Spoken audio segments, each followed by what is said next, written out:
Bible సమయం గంభీర సమయం వచన పరంపర ధ్యానాంశ సమయం బైబిల్ సమయం గంభీర సమయం దైవ సన్నిధికి అనుబంధ సమయం బైబిల్ సమయం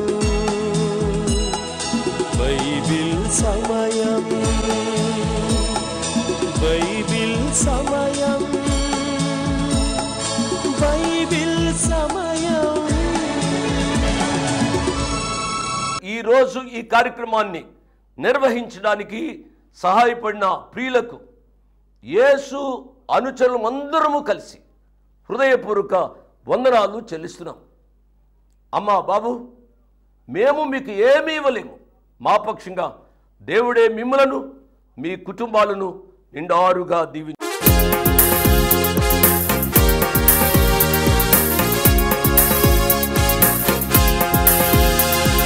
సామ్రాజ్యాల చరిత్ర ప్రవచన గ్రంథం దానియేలు ప్రవక్త భవిష్య జ్ఞానం రాజీలేని విశ్వాసికి మనుగడ జీవం సత్యదేవుని భద్రత మనకు క్షేమాధారం దానియేలు గ్రంథం దానియేలు గ్రంథం దానియేలు గ్రంథం దానియేలు గ్రంథం.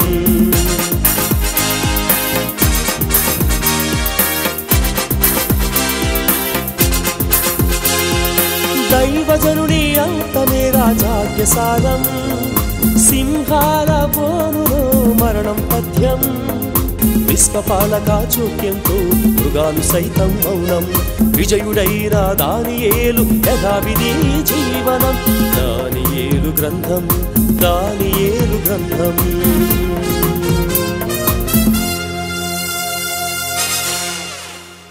Good evening. Praise the lord. దేవుని నామానికి స్తోత్రం. సకాలానికి వచ్చిన మీ అందరికీ నా ప్రత్యేక ధన్యవాదాలు. దేవుడు మిమ్మలను మీ కుటుంబాలను మీ బిడ్డలను వారి యొక్క భవిష్యత్తును దీవించును గాక. ఈరోజు కార్యక్రమాన్ని స్పాన్సర్ చేసిన వారు ప్రియ తమ్ముడు నాగరాజు గారు, వై మేరీ కమల గారు, భార్య భర్తలు. వారిని దేవుడు దీవించి ఒక కుమారుణ్ణి, ఆ కుమారుడికి 3 బిడ్డలను దేవుడు అనుగ్రహించారు. వీరి కొరకు నేను ప్రార్థన చేస్తాను. నాగరాజు, మేరీ కమల, వారిని దేవుడు దీవించునుగాక. ప్రేమల తండ్రి, వందనాలు, స్తోత్రాలు. ప్రియతమ్ముడు నాగరాజును, మేరీ కమలను ఒక ఆధ్యాత్మిక అన్నగా, తండ్రిగా ఈ చేతులకు అప్పగిస్తున్నాను. వారిని, వారి కుటుంబాన్ని నిండారుగా దీవించుమని యేసయ్య నామమున స్తోత్రం చెల్లించి వేడుకుంటున్నాం తండ్రి. ఆమేన్. ఈ రీతిగా దేవుని యొక్క వాక్యాన్ని ప్రేమించి సహాయపడుతున్న ప్రియులకు నా హృదయపూర్వక ఆశీస్సులు. దేవుడు వారిని, వారి కుటుంబాలను దీవించునుగాక. దానియేలు గ్రంథం 9వ అధ్యాయ ధ్యానాలు ప్రారంభించాం. ఇంకా దానియేలు గ్రంథం 9వ అధ్యాయంలో వచనం వెంబడి వచనాన్ని నేను ఇంకా ప్రారంభించలేదు. దానియేలు గ్రంథం 9వ అధ్యాయంలో 2 ప్రాముఖ్యమైన సత్యాలు ఉన్నాయి అని గత పాఠంలో నేను చెప్పాను. ఒకటి, దానియేలు భక్తుని యొక్క జీవితంలో ఉన్న ప్రార్థన అనుభవం. రెండవది, దానియేలు ప్రవచించిన ప్రవచనాలు. కాబట్టి ఏ రీతిగా మానవుని యొక్క భవిష్యత్తు ఉండబోతుందో, ప్రపంచం యొక్క భవిష్యత్ ఏ రీతిగా ఉండబోతుందో ప్రవచించాడు దానియేలు మహాభక్తుడు. గత పాఠంలో నేను చెప్పాను, దానియేలు గ్రంథం 9వ అధ్యాయంలో ఎక్కువ వచనాలు ఆయన ప్రార్థన గురించి రాశాడు, తక్కువ వచనాలు ఆయన ప్రవచనం గురించి వ్రాశాడు. మన యొక్క జీవితాల్లో కూడా ఏదైనా జరగాలి అని అంటే ఎక్కువ కాలం ప్రార్థించేవారిగా ఉండాలి. దానియేలు భక్తుని యొక్క జీవితంలో ఇంకా గొప్ప సత్యం గ్రహించాలి మనం. ఏమిటనగా, అతడు ఒంటరిగా రహస్యంగా ప్రార్థించేవాడు. ఒకటి. రెండవది, తన యొక్క స్నేహితులతో కలిసి ప్రార్థన చేసేవాడు. 2-3 కలిసి ఎక్కడ ఆయన నామమున ప్రార్థన చేస్తారు, వారి ప్రార్థనకు సమాధానం ఇచ్చే ప్రియ ప్రభు మనం కలిసి ప్రార్థన చేయాలి. ఒకటి. రెండవది, యేసు ప్రభు వారు అరణ్యంలోనికి వెళ్ళి ఏకాంతముగా ఆయన ప్రార్థన చేశారు. ఏకాంత ప్రార్థన మన యొక్క జీవితంలో కూడా ఎంతో అవసరము అనే విషయాన్ని నేను జ్ఞాపకం చేస్తూ ఉన్నాను. ప్రార్థన చేసుకుని దేవుని యొక్క వాక్య ధ్యానంలోనికి వెళదాం. చివరిలో పాట విందాం. ప్రేమ కలిగిన మా ప్రియ పరలోకపు తండ్రి, వందనాలు, స్తోత్రాలు నాయన. దానియేలు గ్రంథాన్ని ధ్యానం చేసే కృపనిచ్చారు. 9వ అధ్యాయంలోనికి వచ్చాం. చాలా ప్రాముఖ్యమైన అధ్యాయం. దానియేలు మహాభక్తుని యొక్క జీవితంలో ఉన్న ప్రార్థన అనుభవాన్ని గురించి మేము ధ్యానం చేయబోతున్నాం నాయన. దానియేలు భక్తుడు ప్రవచించిన ప్రవచనాన్ని గురించి ధ్యానం చేయబోతున్నాం ప్రభువా. కొన్ని విషయాలు మాకు అర్థం కావు నాయన. పరిశుద్ధాత్మ దేవుడా, మీరు మాతో మాట్లాడండి. అర్థం చేసుకునే కృపానుభవం మీరు మాకు దయచేయండి నాయన. ఈ పరిచర్య ద్వారా, అనగా యేసు అనుచరులు నిర్వహించు బైబిల్ సమయం కార్యక్రమం ద్వారా అనేకులు రక్షణానుభవంలోనికి రావడానికి సహాయపడండి. అనేకులు సంఘంలో స్థిరులుగా ఉండడానికి సహాయపడండి. మీరు మాకు బోధించండి. రాత్రి మీ పాద సాన్నిధ్యంలో ఉన్నాం నాయన. దయతో మాతో మాట్లాడమని మీ కుమారుడు, మా రక్షకుడు యేసు ప్రభు వారికి అత్యున్నతమైన నామమున అడిగి వేడుకున్నాము తండ్రి. ఆమేన్, ఆమేన్ అని చెప్పిన మీ అందరికీ నా ప్రత్యేక వందనాలు. మీలో కొంతమంది ఆశ్చర్యపోతూ ఉండవచ్చు, అంకుల్ కానీ అన్న కానీ ఎందుచేత ఈ ప్యాటర్న్ మార్చారు? ఇదివరకు పాట వేసేవారు, తర్వాత ప్రార్థన చేసేవారు, తర్వాత వాక్యాన్ని చెప్పేవారు అని మీలో కొంతమంది అనుకుంటూ ఉండవచ్చు. నేను చెప్పేది ఏమిటనగా, కొంతమంది పాట ఎక్కువ వేయండి అని అడుగుతున్నారు, కొంతమంది ప్రార్థన ఎక్కువ చేయండి అని అడుగుతున్నారు, మరి కొంతమంది ప్రార్థన తక్కువ చేయండి, పాట తక్కువ చేయండి అని అడుగుతున్నారు. ఏమేమో సలహాలు ఇస్తున్నారు.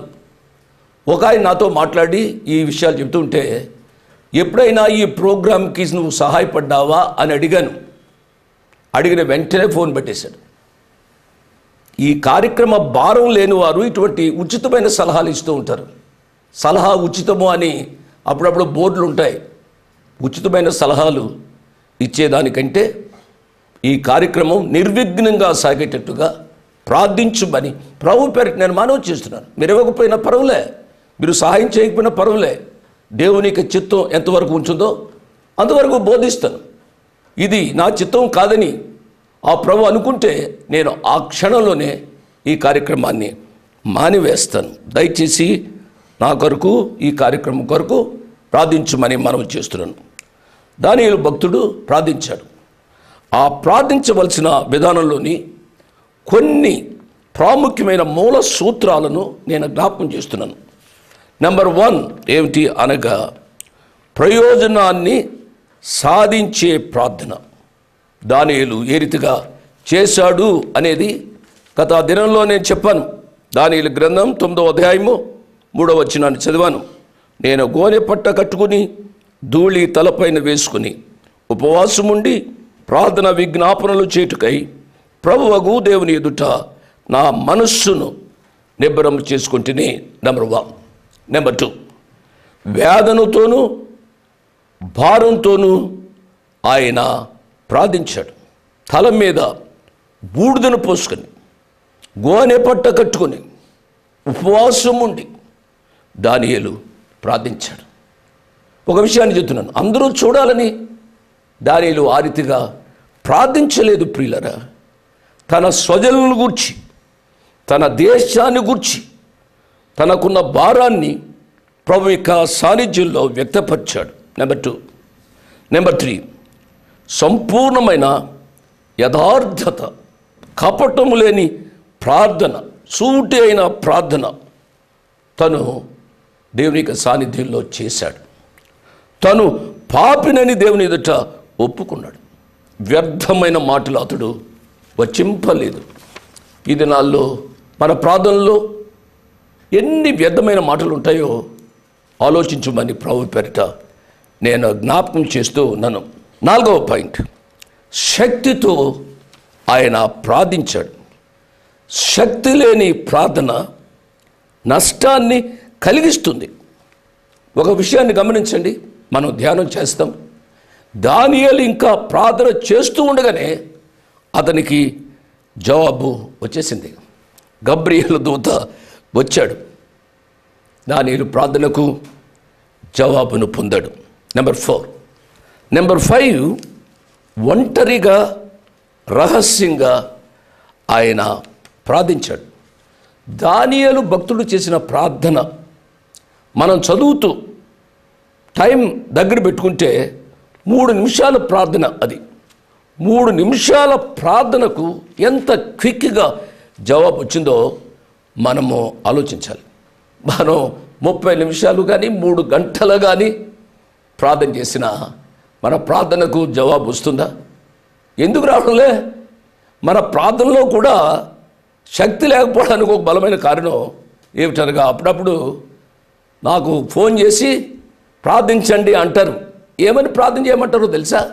గేదె పోయింది, ఆవు పోయింది, కాలు నొప్పి, వెళుతున్నప్పుడు కాలు బెణికింది. ఇవా ప్రార్థనలు. నేను రక్షింపబడలేదు అన్న, దయచేసి నా రక్షణ కొరకు, నా బిడ్డల రక్షణ కొరకు, నా భర్త రక్షణ కొరకు ప్రార్థించండి, నా రక్షణ కొరకు ప్రార్థించండి, నేను ఘోరమైన పాపంలో ఉన్నాను అని ఎప్పుడూ అనరండి. ఎంతసేపు సొంత కోరికల కొరకే, ఏదో జరిగిపోవాలి వారికి అన్నట్టుగా వారు ప్రార్థన చేయమని అడుగుతారు. ఎందుకు అడుగుతున్నారు? నా ప్రియ బిడ్డలు అమాయకులు, వాళ్ళు ప్రేమ కలిగిన వారు, దేవుని సేవను ప్రేమించేవారు, దేవుని సేవకులను ప్రేమించేవారు. వారు ఎందుకు అలా అడుగుతున్నారు? అలా అలవాటు చేశారు. మీరు మాకు చెప్పండి, మేము చేస్తాము. ఫోన్లో చెప్పండి, ఫోన్లోనే ప్రార్థన చేసేస్తాం. ఫోన్లో ప్రార్థన చేయడం కూడా ఈ దినాల్లో ఒక ఫ్యాషన్ అయిపోయింది. ఫోన్లో ప్రార్థన ఏమిటండి? ఫోన్లో ప్రార్థన చేయొద్దని నేను చెప్పడంలే. దానికి ఇంత వాల్యుబుల్ టైంలో మనము ఎలా వృధా చేస్తున్నామో ఆలోచించాలి. అడిగే ప్రార్థనా అంశాలు ఏమిటి? నేను అప్పుడప్పుడు వింటూ ఉంటానండి. ఆ ప్రార్థన అంశాలు ఆ ప్రార్థన చేసే దైవ సేవకుని కూడా చాలా ఇరకాటంలో పెడతాయి. అయినప్పటికీ ఫోన్ పెట్టాడు, ప్రార్థన అంశాలు చెప్పండి అంటున్నాడు, ఏదో చెప్పాడు, తలనొప్పు కాలు నొప్పు అని చెప్పాడు, లేక తలనొప్పి కాలు నొప్పి అని చెప్పింది. ఈ దైవజనుడు ప్రార్థన చేయాలి, ఆలోచించమని ప్రభు పేరిట నేను జ్ఞాపకం చేస్తున్నాను. నెంబర్ 6, ఆయన ప్రార్థన దేవుని సాన్నిధ్యానికి చేరింది. దేవుని నామానికి స్తోత్రం. ఆకాశాన్ని అంతరిక్షాన్ని దాటి దేవుని సాన్నిధ్యానికి చేరగలిగేది ఒక్కటే, అదేమిటనగా ప్రార్థన. శాస్త్రజ్ఞులు గ్రహాలను నక్షత్రాలను చూడడానికి టెలిస్కోప్ను ఉపయోగిస్తున్నారు, కానీ వారు ఏ టెలిస్కోపుతో కూడా, ఏ మోడర్న్ యంత్రంతో కూడా దేవునిని చూడలేరు. ఏ పరికరంతోనూ దేవుని సింహాసనాన్ని చేరలేరు. ఎలా చేరతారు?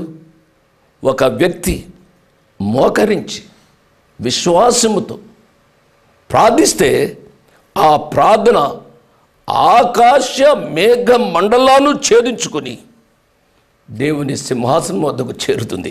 దేవుని నామానికి స్తోత్రం. మన సమస్యలను ఆయన పాదాల దగ్గర పెడుతుంది ప్రార్థన. ఆత్మీయ శోధనలు శ్రమలు వచ్చినప్పుడు దానియేలు తన ఆత్మను అలసిపోయేటట్టుగా ప్రార్థించేవాడు. అలాంటి ప్రార్థన ఆత్మను, మనసును, శరీరాన్ని కూడా అలసిపోయేలా చేస్తుందా అని అనిపిస్తోంది. ఆ విధంగా ప్రార్థించటం చాలా కష్టంతో కూడింది. దానికి ఎంతో ప్రయత్నం, పట్టుదల, సహనము అవసరమనే విషయాన్ని నేను జ్ఞాపకం చేస్తున్నాను. మంచిది.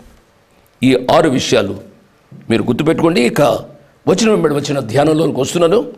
దానియేలు గ్రంథం 9వ అధ్యాయం 1వ వచనం. మాదీయుడగు అహశ్వరేషు యొక్క కుమారుడైన దర్యావేషు కల్దీయుల పైన రాజాయను.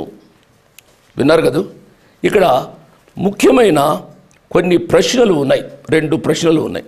వాటిలో మొదటిది, దర్యావేషు ఎవరు? రెండవది, అతడు ఏ కాలంలో రాజు అయ్యాడు? ఎందుచేతనగా దర్యావేషులు చాలామంది ఉన్నారు.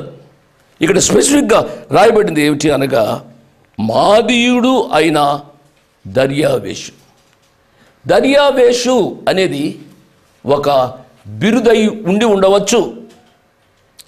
క్రీస్తు పూర్వం 538లో కానీ 536 సంవత్సరంలో కానీ ఇతడు సింహాసనాన్ని ఎక్కి ఉండి ఉండవచ్చు అనేది చరిత్రకారుల అంచనా.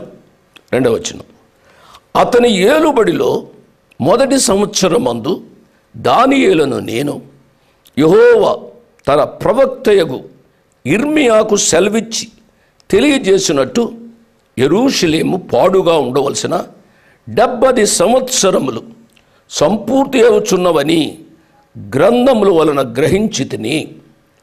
దర్యావేషు రాజు అయిన తరువాత మొదటి సంవత్సరంలో ఇది జరిగింది. బబులోను రాజుల పాలన తరువాత మాదీయ పారసిక రాజులు వచ్చారు అని మనం చెప్పుకున్నాం. ప్రియులరా, నేను అనేక పర్యాయాలు ఈ పటాన్ని నేను చూపించాను. ఇది బంగారము, ఇది బబులోను సామ్రాజ్యానికి, బబులోను రాజుకు సూచన. రెండవది వస్తే దానికంటే తక్కువ లోహం వచ్చింది. అంటే బంగారం కంటే తక్కువ విలువైన లోహం వెండి, సిల్వర్. ఇదే మాదీయ పారసికుల రాజ్యం. దానియేలు ఒక ప్రపంచ రాజ్యాన్ని స్థాపించడం ఆయన తన కలలో చూచాడు. రాబోయే కాలంలో ఏమి జరగబోతూ ఉన్నదో అని దానియేలు భక్తుడు కలత చెందాడు. మరి ముఖ్యంగా తన స్వజనులైన ఇశ్రాయేలు ప్రజలకు ఏమి జరగబోతుంది, ఎందుకనగా వారు చెరలో ఉన్నారు, వారి భవిష్యత్తు ఏ విధంగా ఉంటుందో అని దానియేలు ఆందోళన చెందాడు. అందువలన ఆ విషయాలను తెలుసుకోవడానికి దానియేలు భక్తుడు దేవుని వాక్యాన్ని పరిశోధించడం మొదలుపెట్టాడు. ప్రియులరా, మనకు ప్రశ్నకు సమాధానం రావాలి అని అంటే ఎవరెవరో చెప్తారు నా ప్రశ్నకు సమాధానం అనుకునే దానికంటే మన ప్రశ్నకు సమాధానం రావాలి అని అంటే దేవుని వాక్యమే. దానియేలు భక్తుడు తన ప్రజలను గూర్చి కలవరం చెందినప్పుడు అతడు దానియేలు కంటే పెద్ద వయసులో ఉన్నవారిని కానీ, దానియేలు కంటే ఇంకా ఎక్కువగా చదువుకున్నవారు అన్నవారిని కానీ ఆయన కలవలేదండి. ఆయన ఏమి చేశాడు అనగా దానియేలు భక్తుడు దేవుని వాక్యాన్ని పరిశోధించాడు. ప్రవక్త ఇర్మియా వ్రాసిన ప్రవచనాలను దానియేలు భక్తుడు పరిశీలించాడు. ఇశ్రాయేలీలు 70 సంవత్సరాలు చెరలో ఉంటారని ఇర్మియా భక్తుడు ముందుగానే ప్రవచించాడు. ఈ 9వ అధ్యాయంలోని సంగతులు సుమారు క్రీస్తు పూర్వం 537వ సంవత్సరంలో జరిగాయి. అప్పటికి దానియేలు భక్తుని యొక్క వయస్సు 85 సంవత్సరాల నుంచి 90 సంవత్సరాల మధ్యలో ఉంటుంది అనేది పండితుల అభిప్రాయం. అతడు బబులోనికి ఎప్పుడు వచ్చాడు?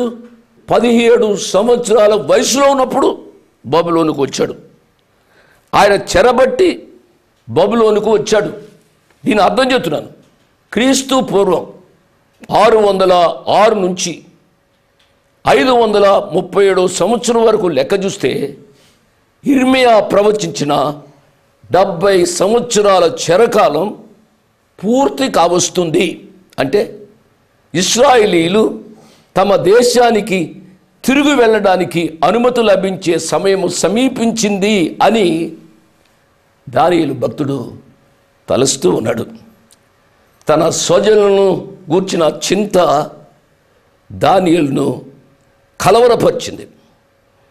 తాను 8వ అధ్యాయంలో ఒక దర్శనంలో చూచాడు కదూ, ఆ చిన్న కొమ్మె క్రీస్తు విరోధి, అతడు దుష్టుడు, అపవాది, ఇశ్రాయేలు ప్రజలను హింసించి అవమానించి దేవాలయాన్ని కూడా అపవిత్రం చేసినవాడు. అటువంటి మహాభయంకరమైన ఘోరాలు జరుగుతాయి అనే వేదనే దానియేలును వేధించింది. ప్రియులారా, హృదయంలో ఈ వేదనతో దానియేలు భక్తుడు ప్రార్థన చేయడానికి పూనుకున్నాడు. నేను ముగిస్తున్నాను. మన యొక్క జీవితంలో కూడా భారంతో ప్రార్థించాలి అని అంటే దేవుని వాక్యాన్ని చదవాలి, దేవుని వాక్యాన్ని గ్రహించాలి. దేవుని వాక్యాన్ని గ్రహిస్తే ఏ రీతిగా ప్రార్థించాలో అనేది పరిశుద్ధాత్మ దేవుడే మనకు నేర్పుతాడు అనే విషయాన్ని నేను జ్ఞాపకం చేస్తున్నాను. ఈ విషయంలో దేవుని చిత్తం అనేది మనకు తెలియాలి అని అంటే దేవుని వాక్యం చదివితేనే దేవుని చిత్తం తెలుస్తుంది.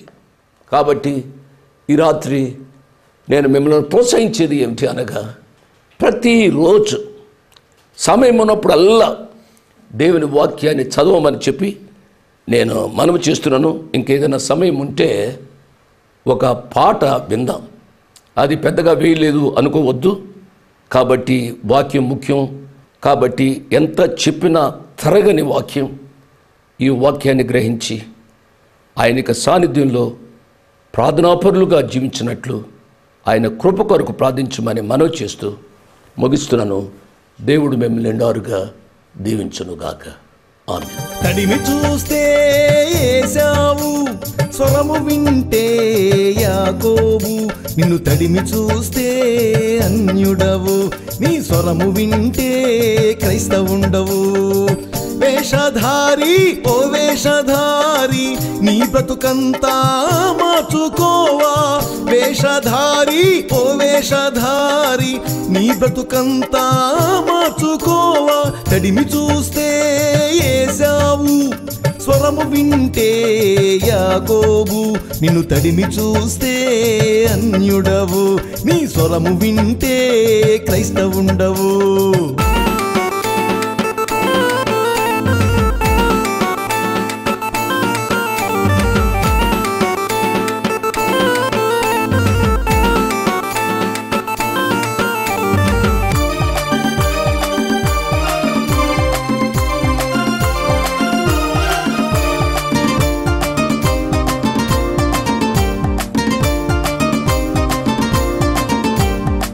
సున్నము కొట్టిన సమాధిలా ఉంటివా, పైన తెలుపే గాని లోపల కుళ్ళు. సున్నము కొట్టిన సమాధిలా ఉంటివా, పైన తెలుపే గాని లోపల కుళ్ళు. నీ బ్రతుకంతా అలా ఉన్నదా, ఆచారాలకు బానిసైతివా. నీ బ్రతుకంతా అలా ఉన్నదా, ఆచారాలకు బానిసైతివా. తడిమి చూస్తే ఏశావు, స్వరము వింటే యాకోబు. నిన్ను తడిమి చూస్తే అన్యుడవు, నీ స్వరము వింటే క్రైస్తవుండవు.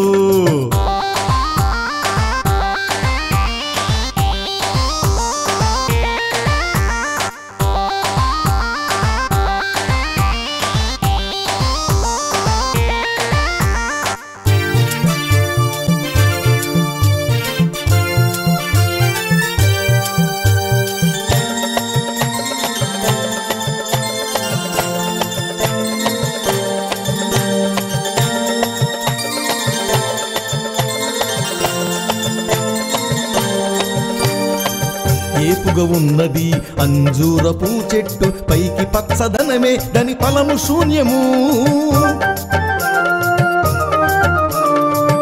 ఏపుగా ఉన్నది అంజూరపు చెట్టు, పైకి పచ్చదనమే దాని ఫలము శూన్యము.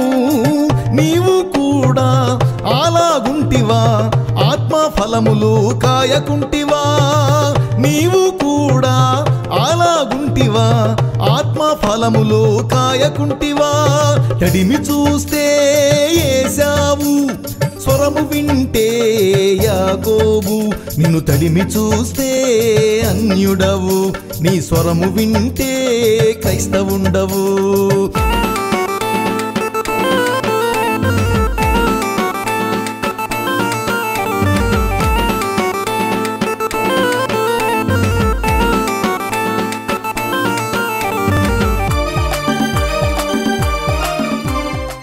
ఇంతవరకు వాక్యాన్ని విన్నందుకు మీకు నా హృదయపూర్వక వందనాలు. ఒక ప్రత్యేకమైన మనవి చేయడానికి మరొకసారి మీ ముందుకు వస్తున్నాను. అదేమిటి అనగా, ఈ కార్యక్రమాన్ని నిర్వహించడానికి నేను ఎంతో ధైర్యం చేశాను అనే విషయాన్ని జ్ఞాపకం చేస్తున్నాను. డబ్బుండి కార్యక్రమాన్ని ప్రారంభించలేదు. నన్ను రక్షించి ఇంతవరకు పిలిచిన ప్రభు ఉన్నారు అని, తదుపరి విశ్వాసులైన మీరు ఉన్నారు అనే ధైర్యంతో ఈ కార్యక్రమాన్ని కొనసాగిస్తున్నాం.